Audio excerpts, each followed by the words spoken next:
Hey everyone, so welcome to this week's episode of Roto's Questions. And today I'm going to be talking about one of my favorite topics, and that is freedom.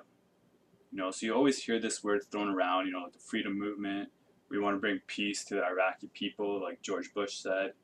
And, there's just always freedom, freedom, freedom, and democracy and all that. So, what does freedom really mean? I mean, it could have a million different meanings to a million different people. So I just want to share some of the meanings that I've heard thrown around out there.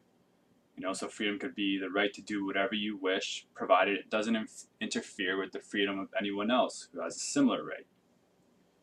Getting to know who you really are and waking up every morning knowing that you get to create what's going to happen to you. A recognition of something greater within yourself. Living from a place of heart, free from fear, and without fear, anything is possible. So being yourself and being able to make your own decisions could be freedom. And for some people, it can be something just as simple as finding a decent food to eat and a decent place to sleep. And so for myself, freedom is just the ability to do anything I want without harming anyone else or interfering with their equal right to freedom and do whatever they want. I want to be able to be responsible for my own life. And, I acknowledge that there's a danger with that responsibility, but I feel that I'm fully capable of being able to, live a free life without harming myself or harming others. I don't need some politician or some police officer or, some corporate entity, or the wealthy elite telling me when I can do something or if whether I can do it or not, or when, it's ridiculous. There's all these rules telling us what we can and can't do. When we're not little kids anymore. We know what we can and can't do. So man is born free, but everywhere he's in chains. And this hasn't changed for the last few hundred years. And I believe that there is no need for existence without freedom. Because if we're controlled, we're not truly alive. And then what's the point, really? So everyone should be free, and they should have the freedom to dream, dream about a better world, dream about, visiting all the countries of the world, dream about whatever they want to dream about, maybe being the best soccer player in the world. It doesn't matter. Everyone should have that freedom to dream, and so I'm sure everybody wants the freedom from being controlled by others, but then once we get that freedom, what are we going to do with it? Watch more TV? Make more reality shows? Worship celebrities? What are we going to do? So I think that's a big question that people need to ask when they're, asking for freedom and fighting for freedom. Is like, what are you going to do once you get that freedom? Because now you don't have Big Brother telling you what you can and can't do. You're totally responsible 100% for your life and for the people that you come across. So that's a huge responsibility, and I don't think people grasp how big of a responsibility that is to ask for freedom. So I think there's some basic freedoms that everybody should have, no matter who they are, where they come from, how old they are, race, whatever. So one of those could be freedom to raise a family, the freedom to enjoy, the freedom to have fun, the freedom to occupy, protest, be seen, have your voice heard, the freedom of choice, whether that's the choice of if you want to eat GMOs or non-GMO, be vaccinated or not vaccinated. We should always have choice. The freedom to form relationships with anyone you want. If you want to talk to a communist from Russia, or if you want to, have a gay marriage, any kind of relationship you want without being worried about being labeled as something and having more freedoms taken away because of the people you associate with.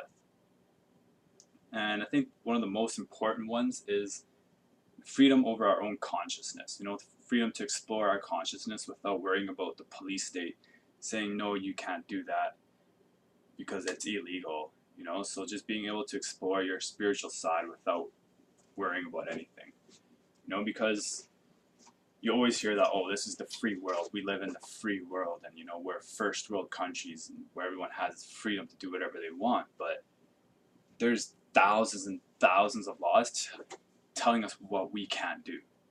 And every day there's new laws being made telling us more of what we can't do, taking our freedoms away. We don't need these babysitters anymore. And, you always hear the government and people against freedom saying, oh, well, if you want that kind of freedom, we won't be able to protect you. So you'll be outside of our control, outside of our system, so we can't do anything for you. And for me, that's fine. I don't need their protection. I'm capable of protecting myself and the ones I care about. And when you truly have a just world for freedom for everybody, you won't need protecting. So I don't know about you guys, but because they say, yeah, you gotta abide by society's laws and the rules and everything of the society you're a part of. But I don't remember being shown a book of rules for this society when I joined. I don't. And societies are supposed to have names. Like, what's the name of our society? I mean, where are all these rules coming from that tell us what we can't do, and why are they applying to us? I don't know. It's crazy if you ask me, but I won't get into that right now. And so there's more than just the government taking our freedom away. It's not just them. I mean, we on an individual level and as a group take our own freedoms away as well. And the main way we do this is through fear, because fear is the #1 enemy of freedom. It takes that all away, and everyone's scared of something, whether it be, fear of failure, fear of public speaking, fear of death, or even fear of success. But there's nothing wrong with that, because fear is the key to transformation. I mean, when you're scared of something, that should be the first thing you do when you get up in the morning, just to get it out of the way. Do it anyways. Step out of your comfort zone, and then the next time you won't be as scared, and then the time after that you'll be even less scared, till eventually when there is no fear left. I mean, use that energy to your advantage. Even find a good support system, because fear is easier to overcome together when you're doing it with people and by yourself.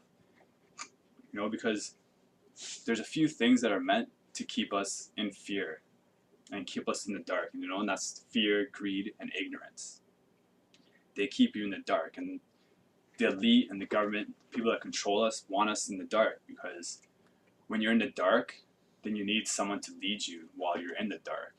And then you fear the unknown, and you'll just surrender to anyone that comes and says, oh, here, I'll show you the way. And you'll just be thankful that somebody's there to watch over you and protect you, and boom, you lose all your freedom. So you just got to get rid of fear. People got to start being, like, danger is real, but fear is an illusion. So we just got to know the difference and, find our way through it. And you just got to remember that if you want to get something, you have to give something. You got to help others overcome their fears in order to get help to overcome your fears. And we got to do it together. So I believe people should have the freedom to be entirely master and victim of their own experience. And so, I just want to end with just a good question I heard from a documentary I watched, and I got a lot of the info for this little video from this documentary. It's called "Are You a Freedom Seeker?" And so I think everyone should watch this. It's a very good movie. It's only about an hour long, and it just goes more in depth into what freedom really is for a lot of different people. So the question is, what would you do if you had unlimited money, unlimited time, unlimited skills, and no geographical or emotional ties? And if you don't know the answer to that question, why not? Is it because your freedom to dream has been taken away? So I want everyone to really think about the answer to that question for themselves. Because for me, it would be something along, I would just travel the world learning and teaching other people. I'd go to Egypt and learn about that civilization and everything they were responsible for, and then come home and teach it to all my friends or to all the people, or make a video about it, whatever. That's what I would be doing. So I want everyone to ask themselves that question, and if you want to share your answers with me, I'd love to hear them. And I think that's it for this week's video, so thanks for watching, and I'll see you guys next time.